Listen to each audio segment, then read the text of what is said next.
Hey guys, welcome back here. This is Weekly Pull Episode 3. I'm here with my main man, Fudge. What's going on, guys? Guys, today's issues we'll be covering will be International Iron Man #1 by Brian Michael Bendis and Alex Maleev. we'll also be talking about Uncanny Humans Issue 6 by Charles Soule and artist Brandon Peterson. And Standoff, Assault on Pleasant Hill by Nick Spencer and Jesus Saiz. Also, we'll be talking about Squadron Supreme Issue 5 by James Robinson and Leonard Kirk. And to finish it off, we are going to hit you guys with Jeff Johns' Farewell to Green Lantern with Green Lantern Volume 3, The End. Guys, we have a lot of good comic books here to cover, so let's get right into it. Fudge started off with International Iron Man. International Iron Man sees Brian Michael Bendis and Alex Maleev team up again after doing a great job on Daredevil. We get him back on International Iron Man. Now, International Iron Man is supposed to be Iron Man kind of traversing the globe, and it starts off really strong. Alex Maleev and Brian Michael Bendis do a really good job of giving you a kind of a noir feel entire thing, and it kind of it takes you back to Tony Stark studying college in Cambridge over in London. He runs into this femme fatale character, Sandra Giuseppe, something like that. Her family owns a rival tech company to the Starks.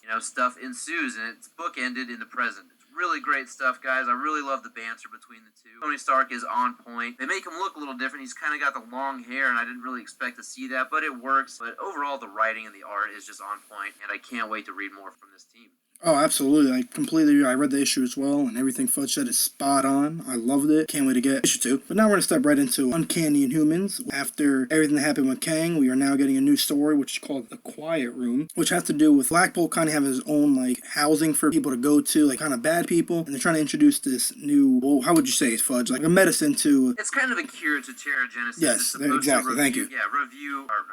It's supposed to reverse Terrigenesis, so anybody who has an unfavorable inhuman reaction can reverse it and just go back to normal. Exactly, and he doesn't really have a relationship with his son Aurora, so he's there, but Black Bolt's so busy with other things going on. I'm really digging the series. Charles Soule's writing the series very good. I enjoyed the first story, the first 4 issues. Now the next 2 issues are very good. I recommend you guys picking this up, so please pick up the Uncanny Humans. Yeah, definitely pick this up. Charles Soule's doing a great job on this title. Probably my favorite title he's doing other than Star Wars. But we saw the Kang arc finished off, and now we're getting this new one, and it's interesting, it's fun. We get to see Black Bolt in a way we've never really seen him before, but they're definitely setting something up. There are events being put in motion. Definitely going to keep me coming back for more. Oh, absolutely. Now, Fudge, you read Standoff. Let's hear about some Standoff. Yeah, alright, so just to clarify, a couple weeks ago, Vega reviewed Standoff, but it was a different Standoff issue. Now, it is kind of confusing on these covers. It just says Standoff, Assault on Pleasant Hill. So, Standoff, Assault on Pleasant Hill, it starts off with Sam Wilson's Captain America. It's kind of taking place from his own series, and we find out who the Whisperer is. Apparently, it's been some mystery. Captain America, or Steve Rogers, is searching for Bucky because Bucky is attacking S.H.I.E.L.D. outposts, and he's not sure why. We find out why. Maria Hill had taken what was a top-secret program they were going to implement, which was using the Cosmic Cube to alter reality in ways that were top-secret,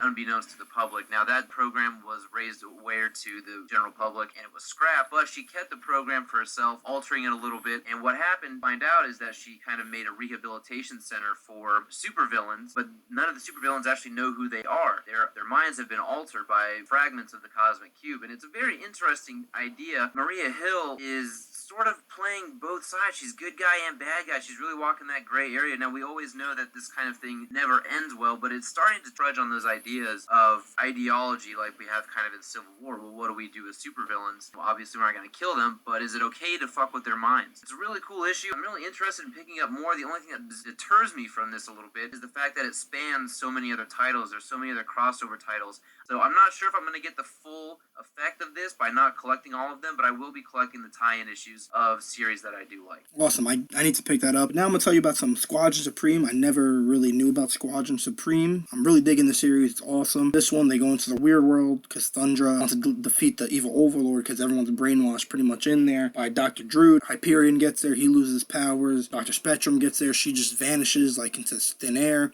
So all this stuff is going on. It's pretty good. I mean, they're random characters, not like your normal big characters. So these characters are interesting. You have Nighthawk, but they have Blur in there. So it's an awesome series. But definitely pick this up, guys. I'm enjoying it. It's kind of the end of the story, but definitely pick up Squadron. I'm really enjoying the series. I enjoyed it since day one when they killed Namor. So pick it up, guys. And now, Fudge, talk about some Green Lantern. Okay, so Green Lantern Volume 3, The End. It is Jeff Johns' run after a nearly decade-long run on Green Lantern. It is his farewell to the character. And I gotta say, guys, the art in this thing by Doug Mankey is done beautifully. I think there's even a couple guest artists that come in. But I don't want to give this story away, but it bookends the story of Hal Jordan. Now, I haven't read what comes afterwards. I read this in trade paperback. But this is a great farewell to Jeff Johns. And if you guys know who Jeff Johns is, you're aware of Green Lantern and his run that he's been on there. This is a decade-long run. I think it's something that we should all pay tribute to as comic book fans for such a stellar run on a comic book character. I mean, the guy redefined Green Lantern, especially the Hal Jordan Green Lantern. He's introduced Simon Baz, who was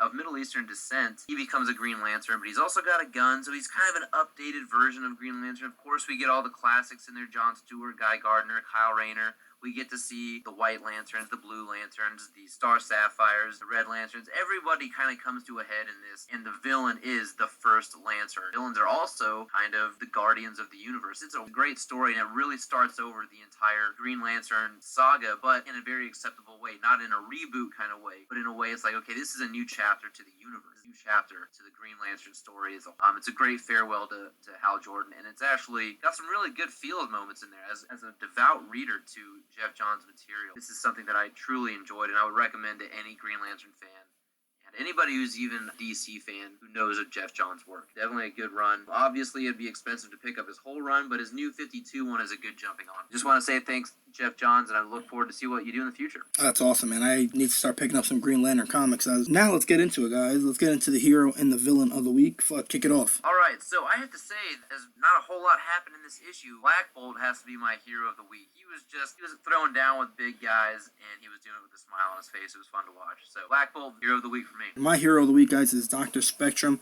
She is the one who saved the Squadron Supreme, so she is my hero of the week. My villain of the week is from the same issue, Squadron Supreme, and is Dr. Druid for everything he put this team through and everyone else in that world. And my villain of the week is actually someone who's not technically a villain, but it's Maria Hill. She's someone that you love to hate, so that's my villain of the week. Awesome, guys.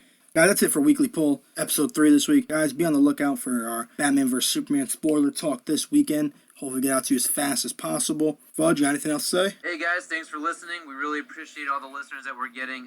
Please always remember to like, share, comment below. Please let us know what we can do to make these videos better for you guys. What would make them more engaging. Constructive criticism is always welcome. And then, as always, please subscribe to the channel. Well, yeah, guys, please subscribe. And Twitter will be out soon for this podcast. So, guys, please follow that when it gets out there.